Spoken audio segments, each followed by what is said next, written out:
All right, good evening. Thank you for joining us for this next installment of the Thread Speaker Series. My name is Sarah Heminger, and I am the co-founder and CEO of Thread. We are elated to bring you this new forum for sharing inspiring ideas from exceptional leaders about the ways in which equity plays out across a variety of contexts, and to demonstrate the power of intentionally building relationships across lines of difference to create a more equitable social fabric. At Thread, we believe that relationships are at the heart of change, whether that's our individual growth or systemic change and everything in between. By building relationships across lines of difference, we know that we can break down structural barriers that exist and build a society that recognizes the intrinsic value of each and every one of us. With this speaker series, we're shining a light on a diverse group of leaders who are models for how others can drive sustained change, recognizing that to drive sustained change, you actually have to first understand your own knowledge, attitudes, belief, and biases. You have to learn to bridge and bond with others. You have to then also create change in institutions, community, and policy. And so I'd encourage anyone who's unfamiliar with Thread or wants to develop the skills to move throughout these domains and build deep connections with others in our city to visit our website at thread.org. A few housekeeping notes before we begin. We are coming to you from Johns Hopkins Homewood campus. The Thread Speaker Series is actually an extension of a course taught here. And so we have students with us in the room. We are also thrilled, though, to be able to offer this virtually to our broader Thread and Baltimore community and welcome each and every one of you. So tonight, we are wanting to encourage you, if you have questions as we go throughout, to please use the Q&A function at the bottom of your Zoom window, and we will do our best to answer questions as time allows. We hope you'll join us each week for additional discussions, and you can view upcoming speakers and register for those discussions at thread.events/speakers. All right. Well, tonight we are joined by Fagan Harris, President, CEO, and founder of Baltimore Corps. And recently, heard you've gotten a new job as Chief of Staff to our Governor-elect Wes Moore. So thrilled to have you here. You've been a longtime friend and collaborator in the work, and just an incredible example of both an individual journey and one in which you've had a tremendous amount of collective impact at in a relatively short period of time. So thank you for being with us. Wouldn't miss it. My honor. Thanks for having me. The other thing folks may not know is this is actually, Fagan has co-taught this course with us on 4 other occasions. I know what's on your exam. So if you want to hit me up later, I got you. Both at Stanford and here at Hopkins. So he has all the inside knowledge of what we're doing here in terms of the conversation. So earlier this semester, we were joined by Marjorie Rogers, and she talked about the world's way and the wise way, and how her journey has been to kind of transform from doing things the world's way to the wise way. And when thinking about you and kind of watching everything unfold, I feel like you've been doing the wise way since you were a kid, as she describes it. So it's following your intuition, right? So when I look at, you grew up here in Maryland, right? Went to Maryland Public Schools, but then you went to Stanford, and you didn't just go to Stanford, you were Stanford class president. You then went on to become a Rhodes Scholar. And unless things have changed, I think there's only 4 Black men in the history of the Rhodes Scholarship in the state of Maryland who have received it. So you're in a very lovely group with Ben Jealous, Wes Moore, and Kurt Schmoke. And then you were working for Lorene Powell Jobs. So you could have done, with your skills and access, pretty much anything, and yet you decided to come back to Baltimore. So while we're going to kind of go through all of the 5 domains throughout the evening, I was wondering if you could just share a little bit about that decision to come back to Baltimore. Why? Well, thanks again for having me. I'm happy to be here with you and all of you.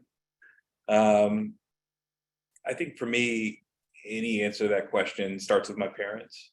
So my mom was a Georgia girl from the kind of deep rural part of Georgia. And my dad was a big redhead from Alabama. So my mom was Black, my dad was white. And they got together in the early 1980s. And so they met in a city called Albany, Georgia. In Albany, for those of you who know your civil rights history, was a place of a failed campaign by Martin Luther King and the civil rights movement there. And a rare defeat, I mean, because they were very successful in most places they went and the actions they did. And so Albany was particularly difficult, particularly toxic. And so when my parents got together, they were dating. They met through this program called Job Corps, which was this place you went if you were kind of looking to break out and to develop your skills. My mom got pregnant, they weren't married, and all hell broke loose. They were one of the few interracial couples there.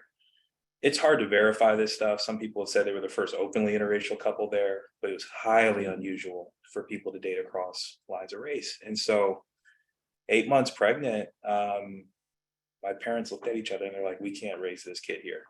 Like, this is not going to work. We got to leave. We got members of our family really upset. We're getting death threats. There's, threats to our job. We're facing retaliation at work. Like, it just was really nuts. And I know you and I bonded earlier because I think you had early kind of trauma. I was kind of born into a traumatic situation. And so I was born in Los Angeles. And we were effectively kind of not quite, I hesitate to use this term because it means something very real, but it almost felt like we were like refugees because we left our whole community and social capital. There was no calling home. There were no kind of folks there having your back. It was just us. And so my parents bounced around a lot. And then when I started school, kindergarten, we were in Maryland. And my mom said, no more moving. So she told my dad, like, hey, if you got to go work in another state or another place, like wherever the work is, I get it, but we got to get him off to a good start. And so we're going to stay here. And so we really settled. And so I think for us, home became this really intentional choice of like, we want to have a home. We want to be rooted. We want to be from someplace. And I think when you grow up, we moved like 10 times in 5 years. And I remember those early years and I remember, the decision to stay rooted. And so when I left and had all of this opportunity and all of these good things come my way, I felt this tug of home and coming back to the community that we had chosen. And so it's hard to unchoose something, I think, when you kind of make that decision. So probably a longer answer, but that's the honest answer. It was very coming from a place of first principles. And did you have a clear idea of what it is you wanted to do in Baltimore, or the impact that you wanted to have, or did you just want to be home and you were going to figure it out from there? I did not like Baltimore when I was growing up. Okay. I did not particularly enjoy my childhood here. I had a tough time in public school, a lot of ups and downs. All's well that ends well, but I'll give you like the nickel tour. They we're at Johns Hopkins. So when I was in the first or second grade, my teacher said, man, Fagan's really smart. And that teacher sent me to Johns Hopkins. And so I remember I came to Hopkins, I was a little guy. And I remember asking the teacher, I raised my hand and I said, excuse me, I think there's a mistake with my test. And they're like, well, what's wrong with your test? I said, there's alphabets in it. It's like a math test with like algebra. And I was like, there's like letters in this. I was like, this is ridiculous. They were like, just do your best. So I was smart, but not that smart. But then the next year they tracked me in special ed. Different teacher, different set of biases. And it was like that my whole upbringing. Some teachers be like, oh my God, it's such a smart kid, mixed race kid, let's help this kid. Other teachers were like, oh, he's slow, he has a stutter, put him here, put him there.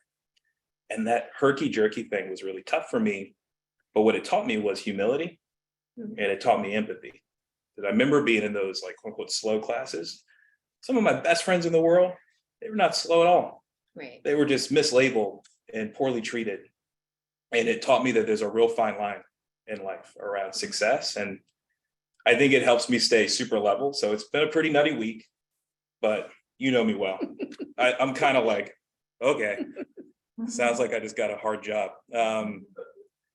And so you don't end up taking that stuff too seriously, but what you do take seriously is that people need help. And there's a lot of bias, and there's a lot of problems in this world, and the systems need a lot of work. And so when I went to Stanford, it was like my world went from black and white to technicolor. And I was arrested by this feeling of how unfair that was.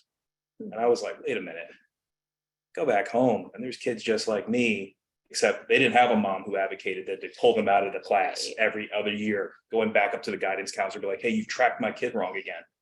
They didn't have a Marie Harris, right? Maybe they had to go figure it out on their own. And so I had a real overwhelming sense that I got to use my privilege and my good fortune to go right that wrong. And I have a direct lived experience with this. So I have a responsibility to do something about it. I can't unsee it. And I can't pretend that I don't know anything about it. And so I remember I was like 24 or 5, and I was in Palo Alto, which you and I've been to a bunch of times for work. And I was sitting there, and I remember it vividly. I was having a cup of coffee, and it was a really nice day. It was like perfect weather. And I just finished having like an early dinner, and I could see my whole future. I was like, I could spend 20 years out here like that. Yeah. And I literally called my mom. I was like, I got to come home. I was like, this is getting too comfortable. Like, and she didn't actually like that. She was like, well, that's where the opportunity is. I was like, well, depends how you define opportunity, I guess. But so I think I've watched with my father. My father had been in classes until 5th grade. He couldn't read until 5th grade and was labeled as at that time learning disabled. sure. And he ended up learning to read because a teacher took an interest in teaching him chess. And he ended up becoming the national high school chess champion. So he really did not. So it's just, but the impact of going through that changes you, and it impacts, I think, how you make decisions and what you define as success way beyond those initial experiences. So it still sounds a little, there's some conflict there where everything you just said, it makes a lot of sense why you came back to Baltimore, and no sense at all. And so like, but I understand knowing how you think about things. And so how did Baltimore Corps come to be? I would just say one other motivator, and talk about intuition. I miss my family. I miss my mom. So my mom was my best friend. And in retrospect, the single best decision I've ever made in my life was to come home when I did. I didn't know I was going to get 5 years. She was a relatively young person, but I had been gone at that point for 6 years. I did 4 years at Stanford. I did, the Rhodes Scholarship, other study abroad. I worked maybe longer than that, 7 years, 8 years, whatever it was. And I always said when I first left for Stanford, it really felt like I was going out for a carton of milk. Because I left with a duffel bag. That was it. I had jeans, a t-shirt, a leather jacket, which I still love, and no one lets me wear, and a duffel bag. And it was like, hey, I'll be right back. And be right back was like a decade. Like once I was gone, I was gone. And so I miss my mom. I miss my family. That was part of it. It was a choice of like, hey, I really want to invest in this. In retrospect, I'm really glad I did, because I would never get that time back. And if I had built a life somewhere else, I think I would have regretted it for the rest of my life. So Baltimore came about through my good friend and our new governor, Wes Moore, actually. When I was coming back, I called Wes because he was a big brother to me. And I said, man, I really want to come home. I really want to make a difference. I really want to help.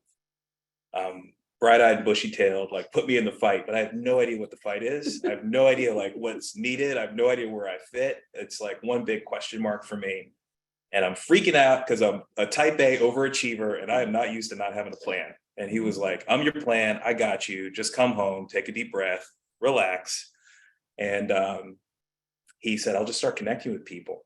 And here's a funny story. You guys will love this. So one Sunday, he's like, you got to come over. I want you to meet some of my friends. They're amazing. And I was like, okay. So I come over, and he's like, so they do this incentive mentoring program. You got to meet Ryan and Sarah. And I was like, okay. And so we're sitting there, and Mia must have been 3 or 4. I mean, she was maybe tiny. Just Jamie wasn't here yet. Nope. And Evie wasn't here yet. No. And I had the best brunch with them, with Wes and Dawn and Sarah and Ryan, this Sarah. And I remember thinking, these are the people I want to do things with. I was like, these are cool people. Like, man, they are so smart, and they are changing the world, and they know what the problem is. They know what the fight is. And that was it. That was a very simple, and it was great, because I remember Sarah said, oh, you don't know where you're fit? I'll help you find out where you fit. And instantly we're emailing. She's like, you could do this, you could do this, you could do this. And so it all blossomed very organically. I mean, we ended up having just hundreds of conversations together with others, and it was a community informed process, but it was easy to figure out because I had a lot of caring people like Wes, like you, guiding me, being like, this is the thing you can be really good at, you can make a difference in. I remember that brunch. You had a lot less hair. A lot less hair, We no were- beard, no afro, kept it clean. Probably one of the best gifts Wes has ever given me is introducing us. Same. So for those who don't know what Baltimore Corps does today, can you explain a little bit about the Corps mission? And specifically, you've done just unparalleled work during the pandemic with the Health Corps, Food of the Focus, initiatives like that, that have not only impacted the employment pipeline, but also just when the city needed to activate around a common goal and Right. move things forward. Yeah. Baltimore Corps, and you did that in like short order, time after time after time. Could you share a little bit about kind of the core mission, but also how that's played out in more recent years? Sure. One correction, your question though, y'all did Food with the Focus. We were honored to help, but Thread led Food with the Focus, and they did a phenomenal job. And there was a ton of brain damage to get that stood up on that timeline, and we were honored to be a part of it. It was incredibly difficult, but some of the best thing that we've ever been a part of, and that was your leadership and with our new governor. So I want to credit is due where credit is due. Baltimore Corps, the premise of it is very simple, right? We kind of operate from two first principles. One is that there is untapped genius in our communities. And two, those closest to the problem or closest to the solution. You got all these challenges, and the people closest to them have the genius to solve it. In a nutshell, that's what we do. We try to connect people in our city to the most compelling opportunities to make a difference. When COVID-19 happened, obviously, we didn't have a vaccine yet. And so the big focus for the city, for the state, for the country was you got to contain the virus. And you do that through measures like contact tracing. And then you have to help communities be resilient in the face of the virus. And you do that through care coordination, making sure people are fed, making sure that people have their medicine. And that's the community response. Trace the virus and contain it so everyone knows where it is so they can avoid it, and then make sure everyone has what they need. We have whole sectors of the economy shutting down, so people have a hard time getting fed, getting their medicine, take care of their kids. So we have to come out okay, and we have to like contain this sucker till we get a vaccine. The city health department's instincts were, okay, we need an army of contact tracers, and they definitely, absolutely, unequivocally, positively have to have a PhD. They just have to. They do. We need Dr. So-and-so and Dr. So-and-so and Dr. So-and-so.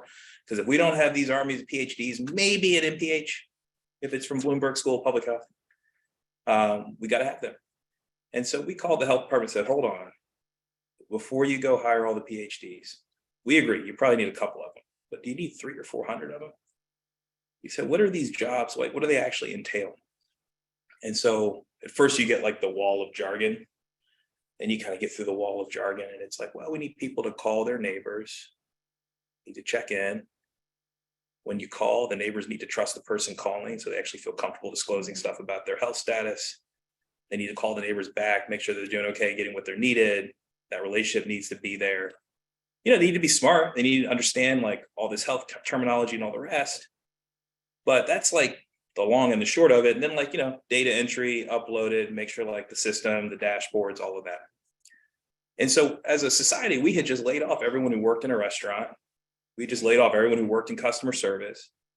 We had like tens of thousands of people being like, the hell am I going to do to pay my bills and to get through this? And so we ended up enlisting all of those people in as contact tracers, care coordinators, and that ended up making a huge, huge difference. The thing I'm most proud of about that we should all take pride in as Baltimoreans is that typically when you look at Baltimore, to be blunt, we're almost always at the wrong end of the chart. Just being real. Yeah. It's like if you look at what's going on with like educational attainment, like wrong end of the chart, public safety, like wrong end of the chart. You know, wealth per capita, we're a relatively poor city, wrong end of the chart. When you look at our COVID outcomes, we're in the top quartile. And then when you control for class, we're in the top 3% nationally. And it's because Baltimore had an unprecedented mobilization of its communities to tackle its problems. And so when you think about Baltimore Corps, it's about demonstrating to ourselves time and again that we have everything we need to get a handle on a lot of these problems. Oftentimes what's missing is a reservoir of belief to even try, and to avoid the instinct that what we need is the army of PhDs for someone else to come fix it for us. So if you don't get anything from this talk, this is the thing you should like write down and remember. There is no like reinforcements. There's no like knight in shining armor. It's us. It's all of us. And it's our ability to get out of our own way and work together. That's often the thing that's missing to solve it. I think, we had heard from the health commissioner also this semester, and I think really reinforcing the narrative of just like the incredible work that was done. But underlying what you're saying is, I think you can only move at the speed of trust. Yes. But what you're identifying is trust in 3 different areas that I'm hearing. One is just that there was trust inside of our neighborhoods and communities with our residents, and that trust in and of itself, that credibility has value, and acknowledging that value and understanding that it is critical. If we want to move fast, we have to acknowledge it and leverage it to do so. And the other has to be, just love to better understand, like, what was the trust at the institutional level that allowed for that quick movement, because it was obviously a public-private partnership. And how do you think that trust came to be? Because it felt like a switch was flipped. And then all of a sudden, Zoom. Yeah, I can tell you exactly. And it comes down to just a handful of individuals. Jason Perkins Cohen is the city's workforce director. Jason and I worked together for a long time. He was there when we were trying to get Baltimore Corps off the ground. He's a phenomenal workforce director. He works incredibly hard. He's someone who always picks up the phone. He's someone who's always learning. I really admire that about Jason. And he's someone that when the crisis was happening, I called and was like, hey man, do you want to do this? And he was like, yeah, it's going to require unprecedented cooperation between city workforce and this private workforce entity. And there's all of this kind of subtext between public staff, private staff. We're going to put all those egos aside. That was really hard. Right. That was super hard. So that was like linchpin 1. Through Thread, through co-founder of Thread, Ryan Heminger, I knew Dalali Daraza, sorry. And through that, knew his wife, Dr. Daraza. And so when we came to Dr. Daraza, it was like, hey, we really want to do this for you guys. To her enormous credit, I mean, it's the greatest public health crisis in a century, right? It's like, it's like the Super Bowl of problems if you're in the public health profession.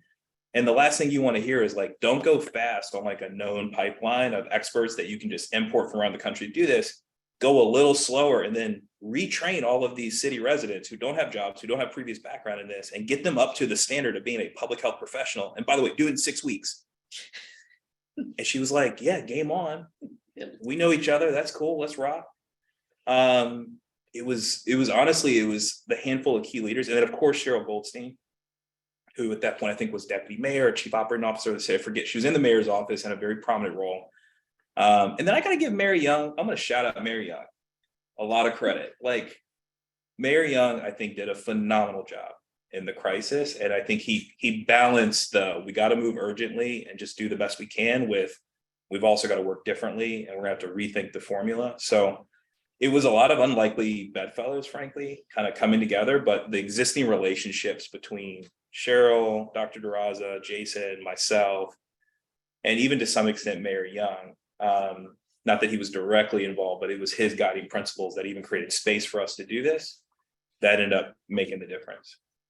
Yeah, I think it's hard if you don't have that trust in place and then the crisis happens, because it's very difficult then to get the same level of with effectiveness and efficiency. So it gives me a lot of hope to have seen us as a city really shine in that particular way.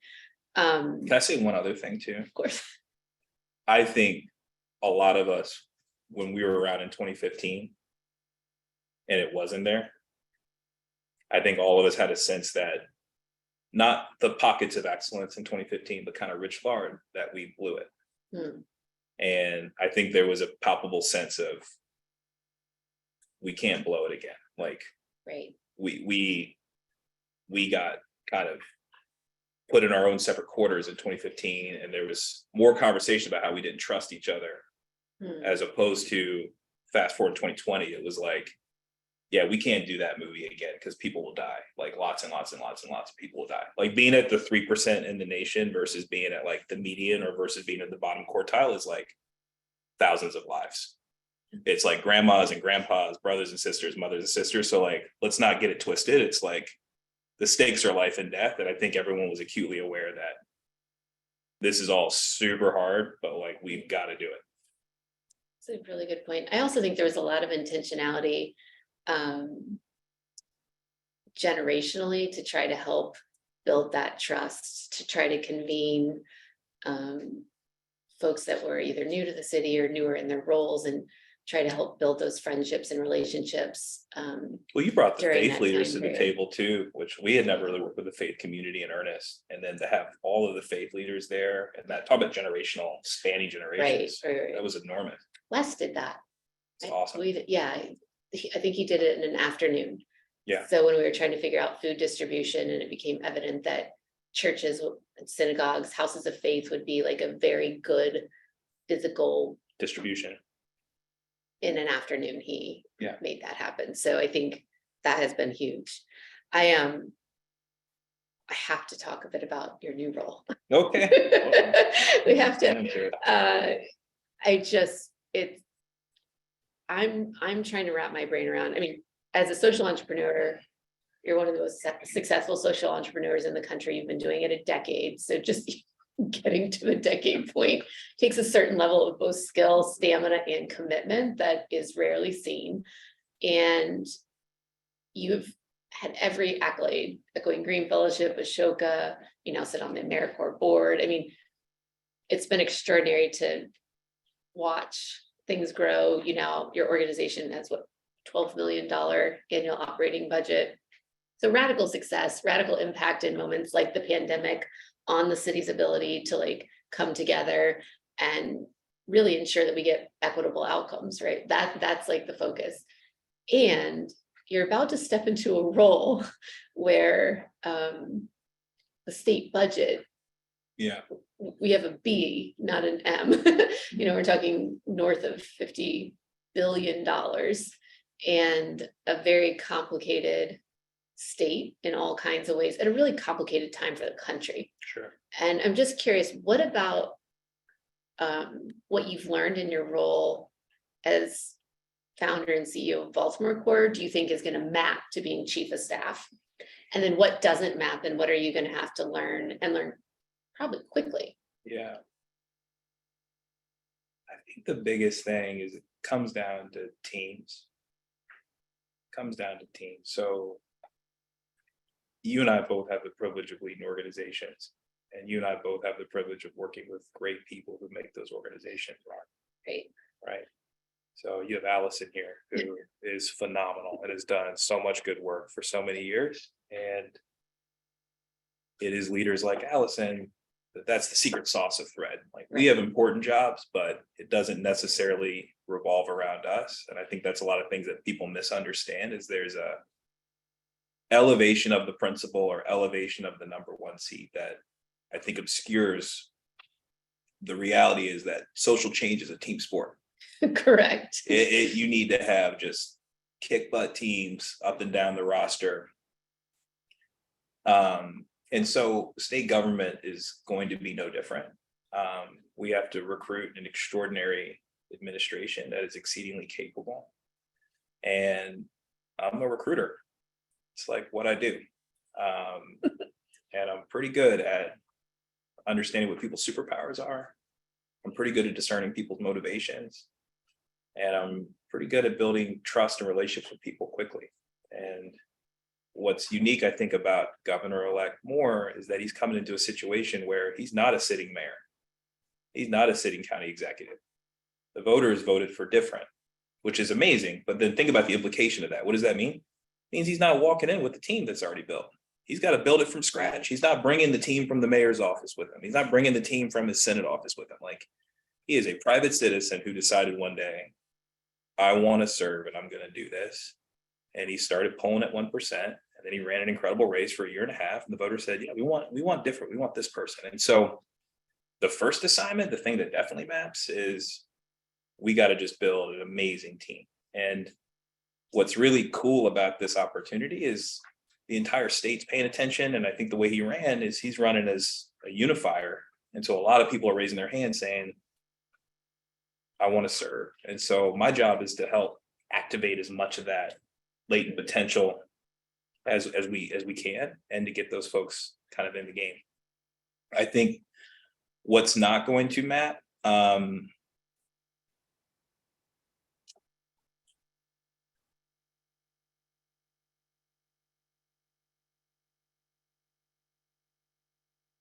think the nonprofit sector, and I love the nonprofit sector because I grew up in the nonprofit sector. I think the nonprofit sector is so important.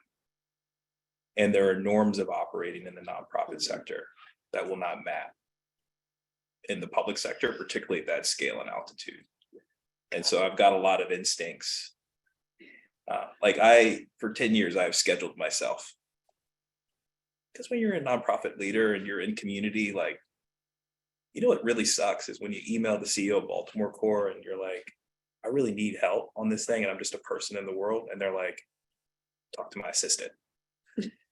That sucks. So true. And I've never been able to get past that. So you know what I do? I say, all right, I'll get back to you. And I may get back to you, I may not, but I try. I have tried for 10 years to be accessible and open. And I've got 4,000 phone numbers in this phone. And if you text me, you usually get a text back. That's the big secret about Fagan. They always say, don't email, just text. That's not going to work. That's not going to work.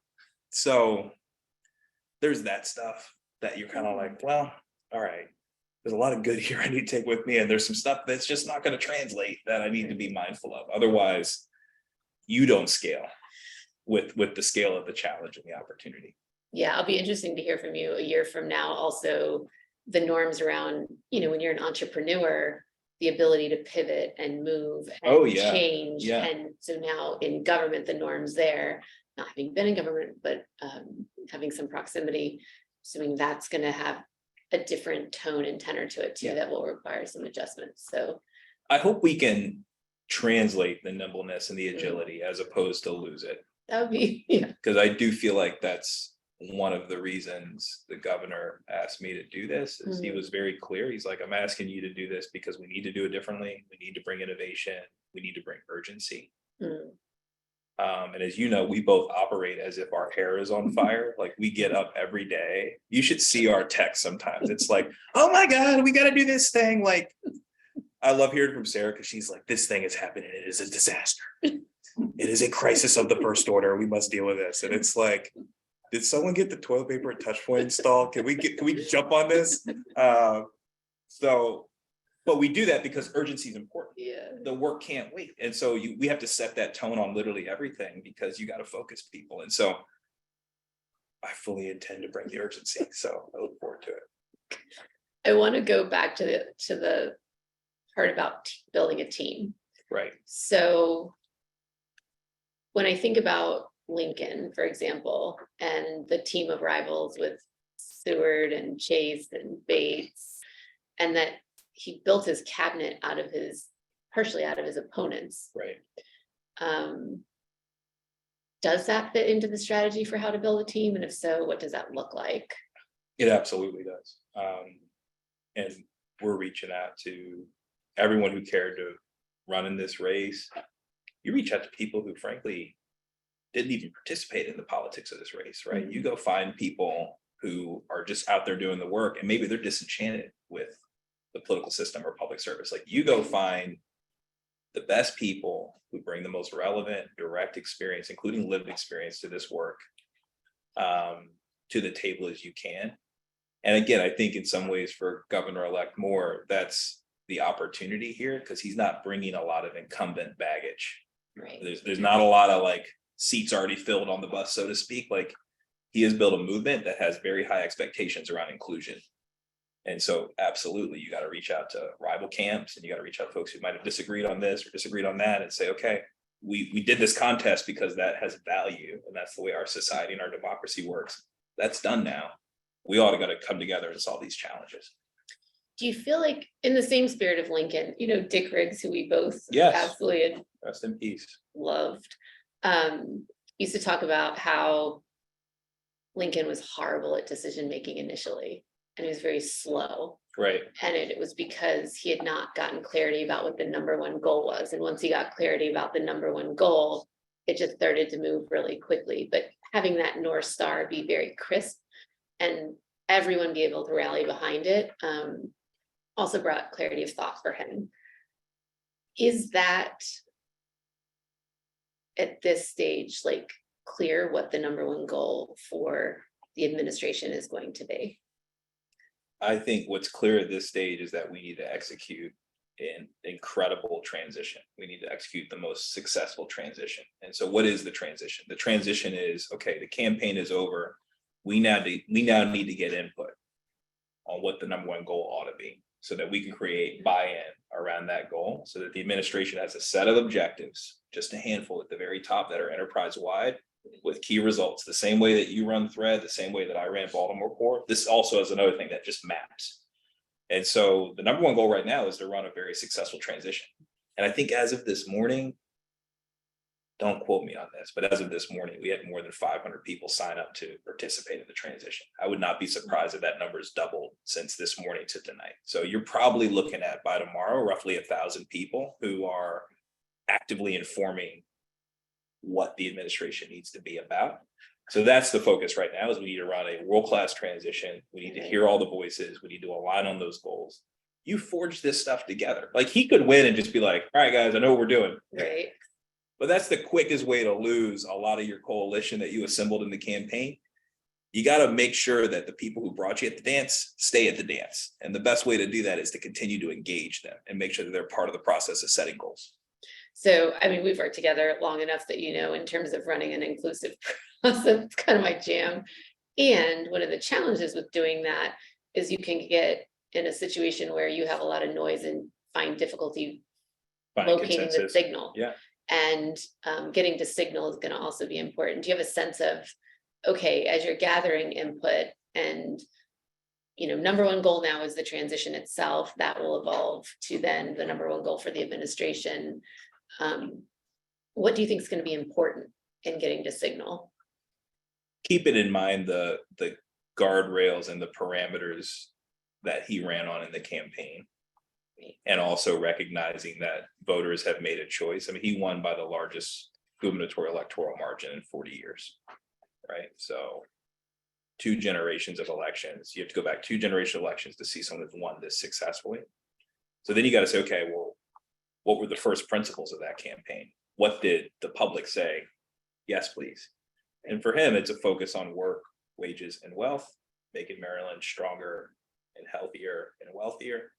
A real premium, not just like helping people get a job, but own a home or own a business. Right. Making sure that the education is not just you get a high school diploma, but it's a quality education. Not just dealing with unemployment, but dealing with underemployment. He had a lot around that, around we could be unlocking so much more in our people and our communities than we are. And so those things have to bound the transition. You don't zero base the transition out of blue sky and be like, okay, we've won, now what do we do? You don't do that. You say, okay, we kind of know what the guardrails are because the people have spoken and he's been incredibly consistent. Within this framework, let's now get insight and detail on that. And then we start translating that into a performance framework of how do you run a government with objectives and results. So we're in like step 2 of like 3 or 4 to kind of get there on that. Number one goal. Exactly.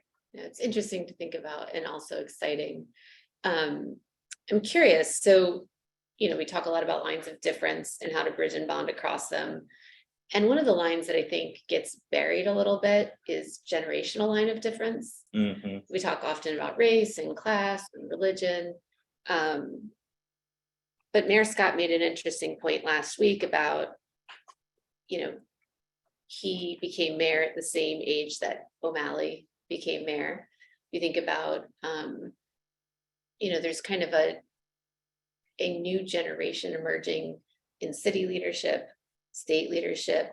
Both you and Wes are relatively young. How do you see bridging and bonding across generational lines of difference to find the balance of kind of new ideas and understanding of where we are with also years of learning and wisdom and how those meld together?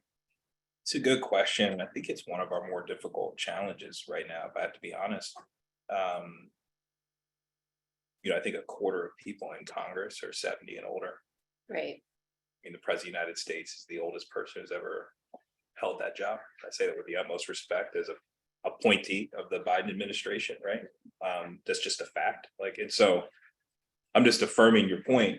This is a very big deal, right? When there's like a 50-year gap between your national leader and say the median age in the country, right? So how we work across generations is like massively important.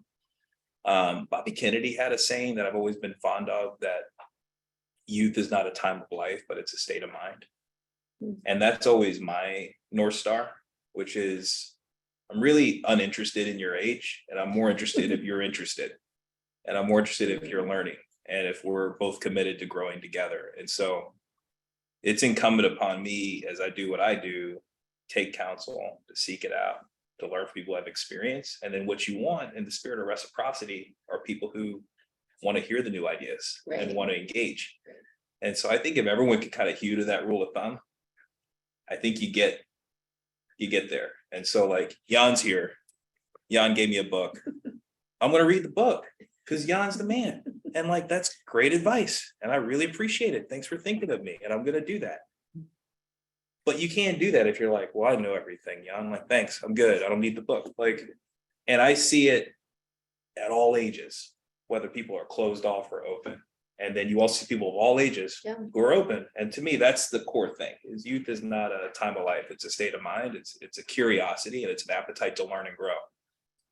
People who have that, no matter how old they are, find ways to work together and solve big things. And people who don't. But I think that's actually a good, if you think about one of the things we know is important in building relationships across lines of difference and then moving forward is not only having a shared goal, but there's certain behavioral norms, and you're describing one of them, which is genuine curiosity to understand. If someone says, okay, here's my lived experience and yours is different, how do you understand? And then piece together the vantage points of all 360 degrees to then get to the better solution. But that does require quite a bit of curiosity, a learning mindset. So maybe that's the common thread of And discomfort. A level of comfort being uncomfortable. Correct. That's right. Yeah. Yes. Yeah. But that's like a skill. 100%. It's a state of being and Absolutely. a skill, I think. But it's interesting when you're thinking about building a team, those are the kinds of things I think about. Of you want folks who are going to be curious and have a learning mindset, and then also have that skill set of actually being able to make the connection across that line. It's just interesting that could probably be applied in a lot of different contexts, like even inside of families where the line of difference is generational. There was just a genuine curiosity to understand. I'm a big fan of curiosity as a coefficient. Yeah. That really matters. Yeah. And I would encourage you to take an inventory of people in your life. And if they really bother you, ask yourself the question, are they curious? Mm-hmm. You guys are engineers. You'll figure out the correlation. It's quite high. So kind of along the same lines, been thinking and talking a lot about institutions. And when I was just reflecting on even what you said earlier about how, so you and Wes met through Rhodes. I met Wes as a student at Hopkins.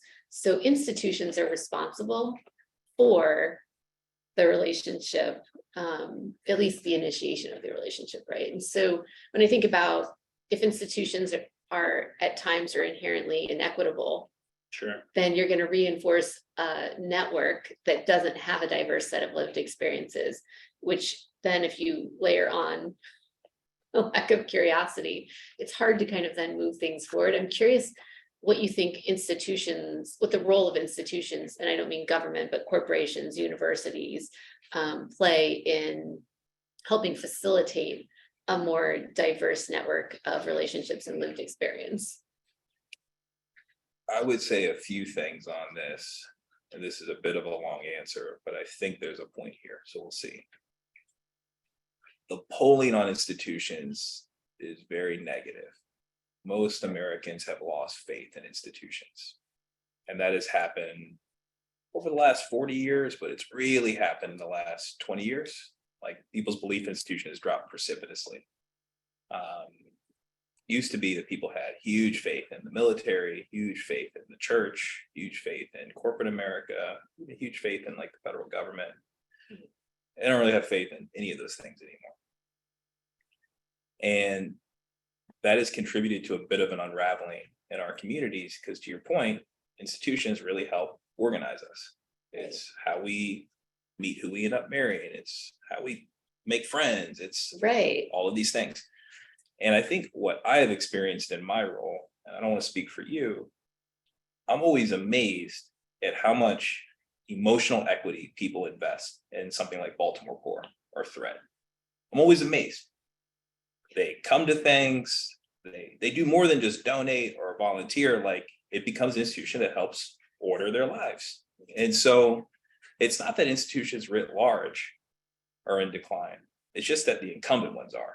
And that there's actually a lot of innovation and a lot of hope and a lot of progress and a lot of results in the innovation of institutions. And I think that's why a vibrant nonprofit sector is so important. And so for these companies, or whether that's, companies, local government, whatever, these incumbent institutions, I would strongly encourage them to call Thread, call Baltimore Corps. We're really good at those things. You guys are the best at those things. And so otherwise, if you're an incumbent institution, it's the innovators who live it. You're going to get disrupted, right? People are going to vote with their feet. They're going to opt out of your institution as a thing that's relevant to them. Right. And so if I'm a university, if I'm a company, if I'm a hospital, and I look at my metrics around culture and how people are feeling, and the sense of belonging and the sense of alienation are inversely correlated, and one's really high, the one that you don't want, and the good Right. one's really low.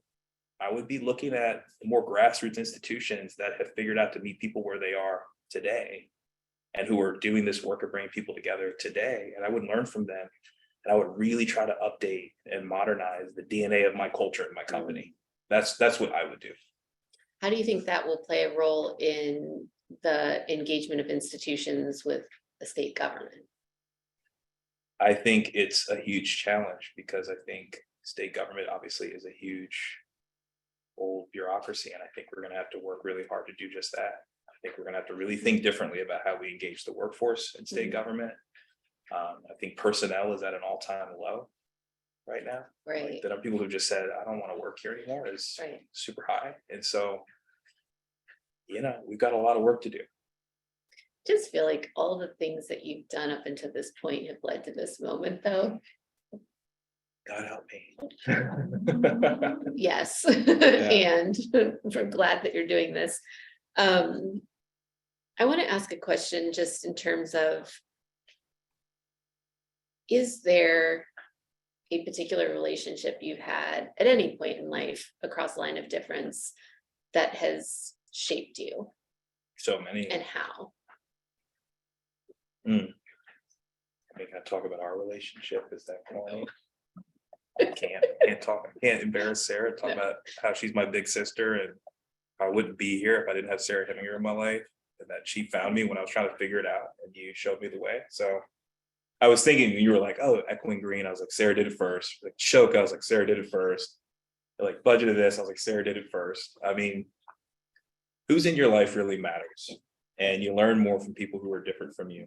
And I think if you can bring the trust and the heart to the equation and really open yourself up to it, you end up growing a lot. And I've certainly grown a lot in our relationship, in so many ways, as a leader, as a man, as a person, and certainly as someone who's tried to build something, having the ability to call you at midnight or 6 a.m.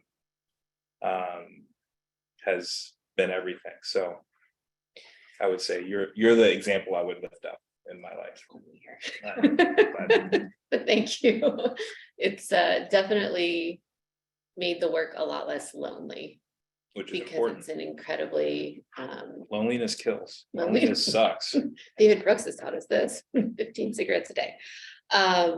Where's Stan? All right, I'm going to move to questions from online. So if you have questions and haven't dropped them in the Q&A, please do, as well as questions from the class, if that's okay with you. Sure. My little water bottle reminds me of an engineering joke. So they told me before that all of you are engineers. So for an optimist, the half full bottle is half full. And for a pessimist, the half full bottle is half empty. For an engineer, it's like too big.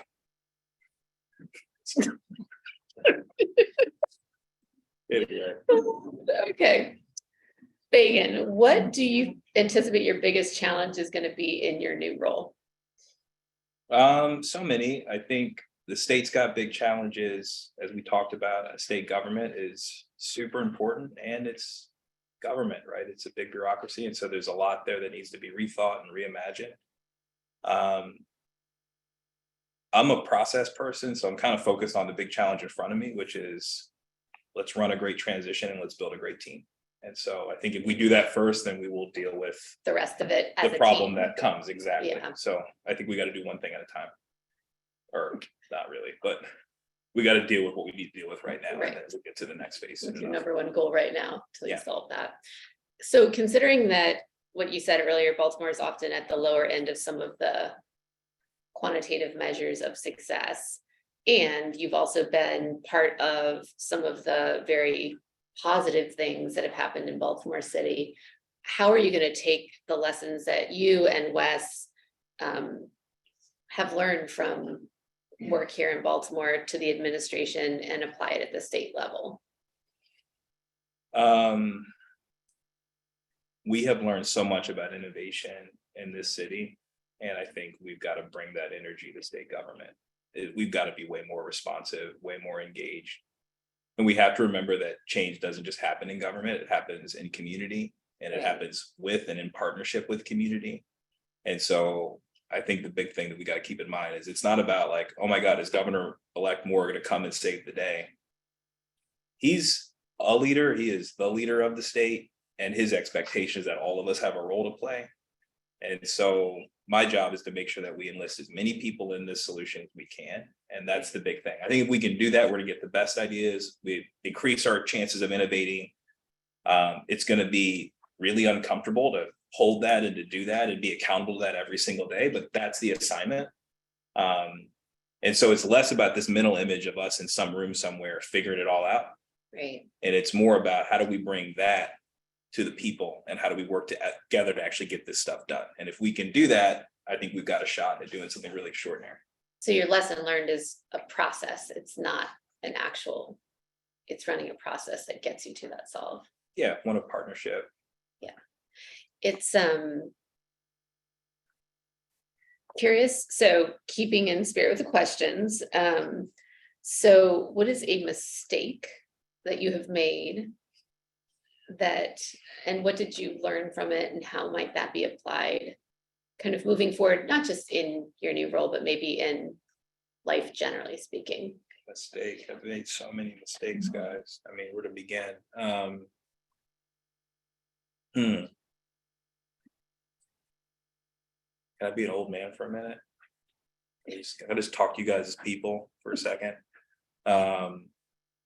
I did not take care of myself when I was your age.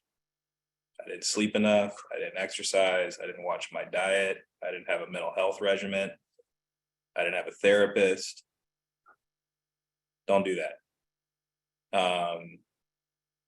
Life, God willing, is long, and you all need to take care of yourselves mentally, physically, spiritually. And boundaries are really important. As my wife reminds me, no is a complete sentence. So one of my bigger mistakes and regrets is driving my health into the ground as I did the work. Mm-hmm.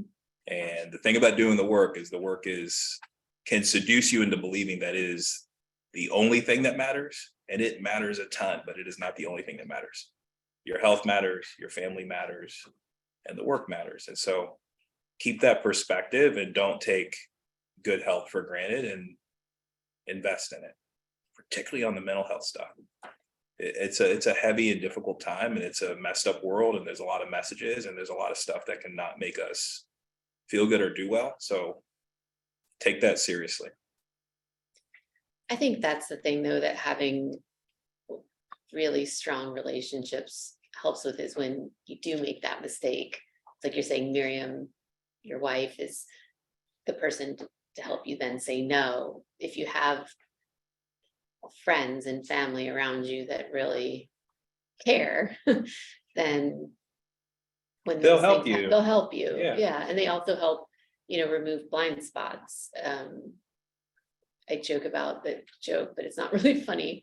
The first, when Albert had told me, we were there late on a Friday night and I was working in labs 15 years ago, and he was 17 years old. And he was just like, "You're the worst wife." What are you talking about? You don't know anything about being a wife. And I had been married for some time at that point. But he kept going on and on and on. And, he's like, "Well, you should go home. It's 9 o'clock. Like, when do you cook?" And I was like, "I don't cook." So people who really love and care about you will say the things that are hard and help you recognize them sooner, faster. And so finding folks that really love and care about you, but also will say the thing, I think is really core. So how are you thinking about, obviously, it's not just a transition that you are having in terms of your professional role, it's a broader transition also for Baltimore Corps. And so how are you thinking about that transition? Thankfully, we've been thinking about it for a while, which I'm really grateful for. So I've got a terrific board. I have an amazing team.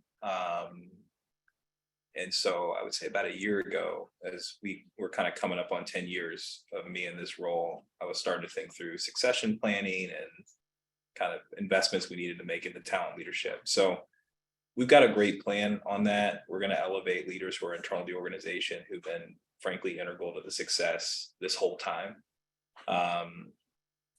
And I think when you think about kind of founder transitions, like my advice, this is a bit of a nerdy point, but I think you'll appreciate it. You can't do a one-to-one. Right. That's not going to work. You got to do a one-to-many.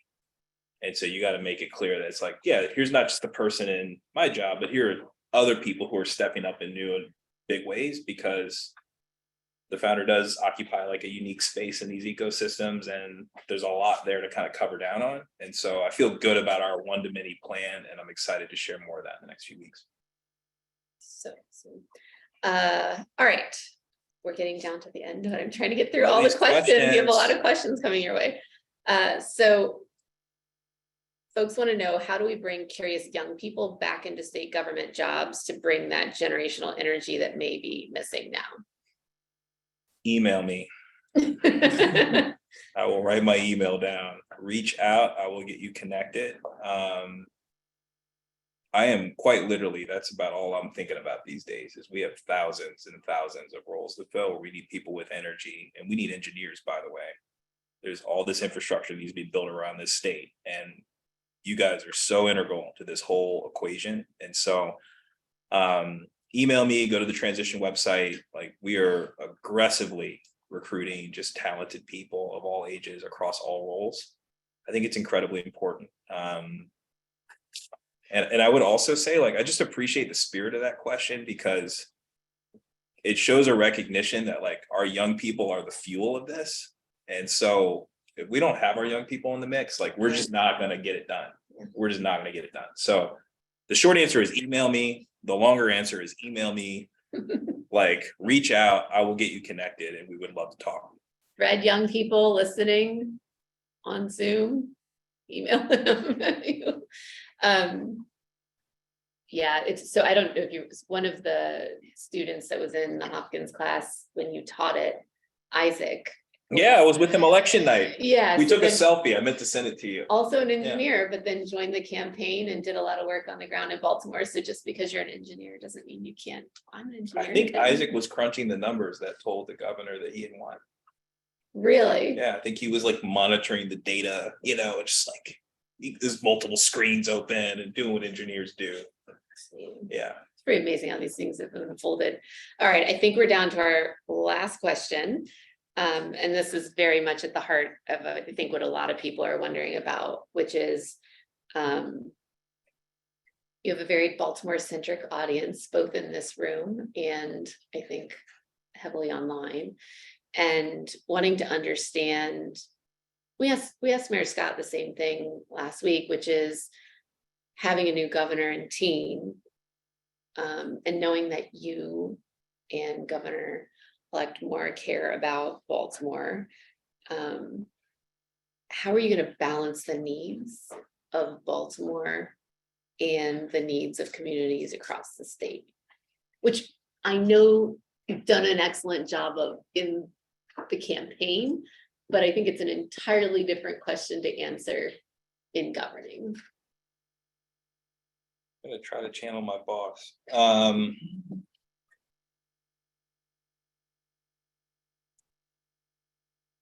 I think we have to be really careful, and I promise this isn't a dodge, but I think we have to be really careful to avoid false choices.